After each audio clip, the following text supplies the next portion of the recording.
Myles, how's it feel after these couple of weeks? There were two big tests, and you guys came through it. You got out with wins. Where do you feel like the team is right now? Well, they were two big tests going from Wake Forest all the way to NC State. Two great opponents, and honestly, the way our defensively going against Wake Forest wasn't our best game. So honestly, I'm proud of the way that we responded going into last week against NC State. DBs were dialed in, D-line we was dialed in, linebackers was doing their thing, and offensively they've been very consistent past few weeks against both Wake Forest and NC State, putting up points, executing the play calling. So I think we're in a great spot as right now. I think Coach Goodwin was saying, the teams are getting the ball out fast. It's hard to get a pass rush. The quarterback only has it for 2 seconds, but you guys were able to get after Larry a little more. I mean, why do you think you were so much more successful bringing pressure this time? We do. Coach Easton and Coach Hall did approaches with that, saying like the quarterbacks would catch it, throw it, quick RPOs and stuff like that. But they always say, although that may be the case 90% of the time, just make sure regardless you're still pass rushing, just in case that one or two times where that first read isn't there and he has to go to that second read, you were still pass rushing and you're probably going to get the sack or pressure or whatever, strip sack, whatever. So our main thing is if you see a pass set, just continue to pass rush the passes. Don't let that 2 seconds get into your head and just tell yourself, oh, I'm not going to get there. Just keep rushing the passer. Do you think at all in a couple weeks prior that was getting into your guys' head, that it's just they're going to get the ball out, we're not getting there, any of that? Not necessarily in that way. It was more so a game plan thing. Like if it's a team like NC State where they throw a lot of screens, like know that they throw screens and know that the guards are going to set and release quick. Same, really, I honestly caught on with Furman because Furman, they did throw a lot of screens and did kind of catch us off guard a little bit because didn't see a lot of screens on film, but they threw it against us and worked too many times in my opinion. So we dialed in on that, and I think we've done a lot better with that. Myles, from game one to now past NC State, how do you feel like where do you feel like this defensive line's improved the most? Oh man, honestly, we had a lot of chemistry going into the season, and now playing different opponents and watching film and seeing how we work well with each other when it's literally just a straight on rush. I think we were very cohesive and have done really well and gotten a lot better with that from week one. Playing against the run, really just striking at the point of attack, winning the line of scrimmage. I think we've done a better job at that. And honestly, winning the line of scrimmage at the snap of the ball, that's very huge and done a great job. Myles, I'm guessing the way you guys responded from Wake Forest to Saturday night against NC State, it's got to bring a lot of confidence to this unit and what you're doing going forward. For sure, honestly, and I know from last week, defense didn't have the best of game, and I talked about it with someone, and I think it's kind of a good and bad thing.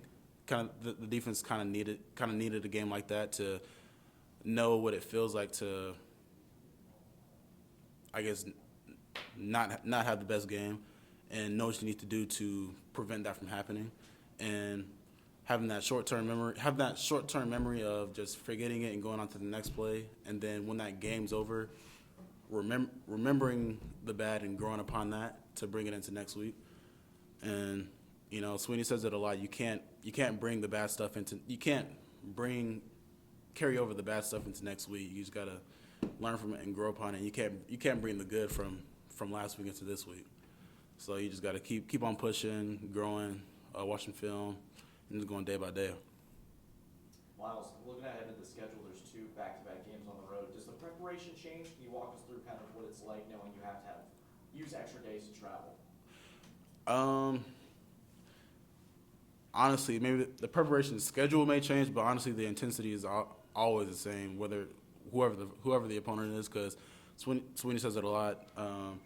We're playing Clemson every Saturday, so we're playing ourselves. How do you grade yourself on tape?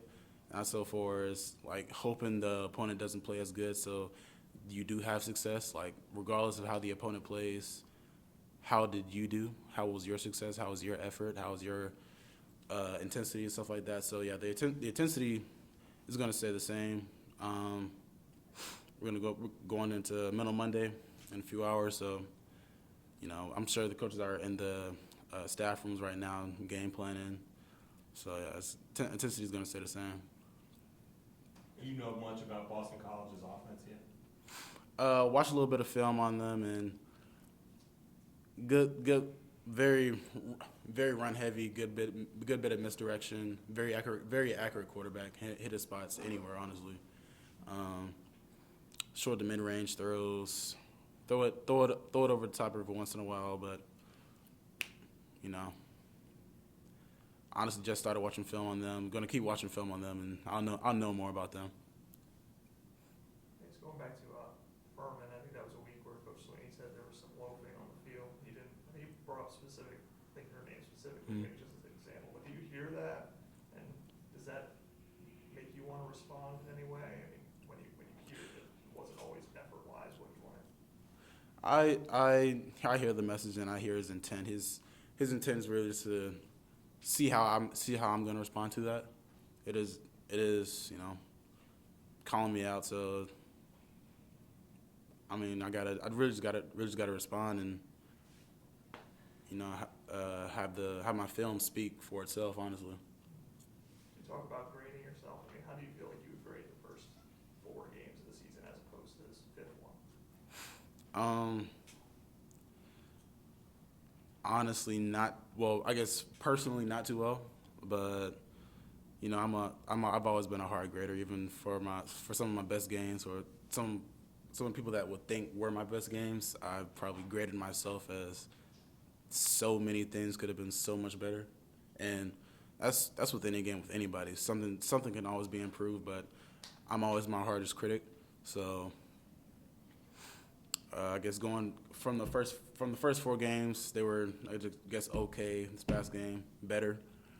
Still a lot of things that I could have improved on. Some pass rushes I could have improved on. Run plays, playing the run. Always something to improve on. What are some things you thought you did well in this game that you want to build upon in the coming weeks? Having a good pass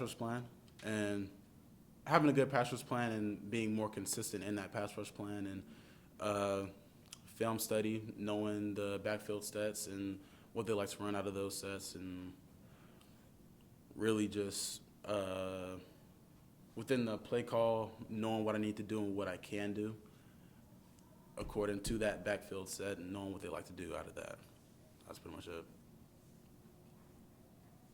Any questions for Myles from Zoom?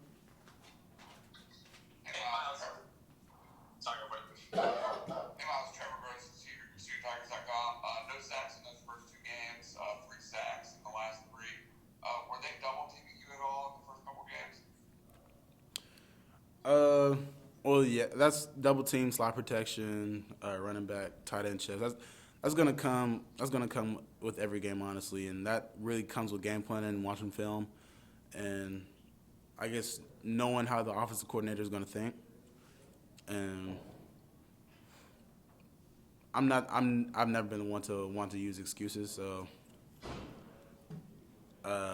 honestly, those things are just things that I can improve on, things I can conquer. I played against double teams before, and I've been double teams all the time, so honestly, just things that's been on me, honestly. Do you think that your defensive line is harder to do that against than most, just because you have so many guys that can rush the passer so well?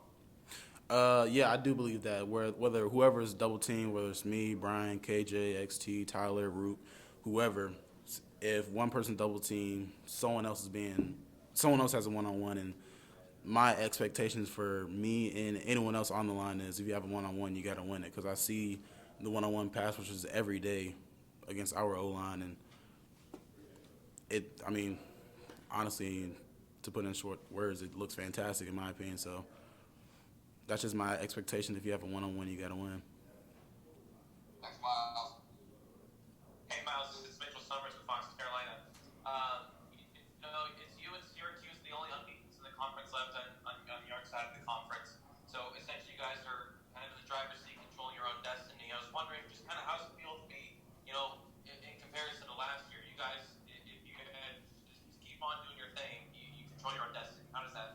Yeah, that's the biggest thing, to be in the driver's seat of this entire thing. Because last year, it was not a good feeling being in the hotel on Friday nights, looking at NC State, looking at Wake Forest, and just hoping for I guess failure for one of those teams so that we could move up in the polls. And that's really just not a good feeling. Not something that I would ever like to do ever again, personally. So it does feel good to be in the driver's seat, and honestly, we just have to fall in love with the work to stay in the driver's seat. And that starts with mental Mondays, going to Tuesday, Wednesday, Thursday, and Friday practices, and just let the work show on Saturday. And one other thing, I think every game this year, there's probably been one of you guys in the defensive line that's been out. You know, are you looking forward to a time period where it's going to be you, X, Brian, everyone, and Tyler all at full health? And just how scary will that be whenever everyone's ready to go and cook it? It'll be scary because that'll be. We're going to be hitting on all facets of the D-line if everyone comes back healthy. But I guess that's the beauty of our D-line. If someone does go down, we have another man that's ready to go in, and it's no drop-off at all, because we had a few good guys down this past game, and in the film on a few of those sacks, we literally just rushing 3, and we're getting back there in about 2.5 seconds. So that's just the beauty of our D-line. So we have depth, whether it's at DN or D tackle. If someone goes down, we can put someone in.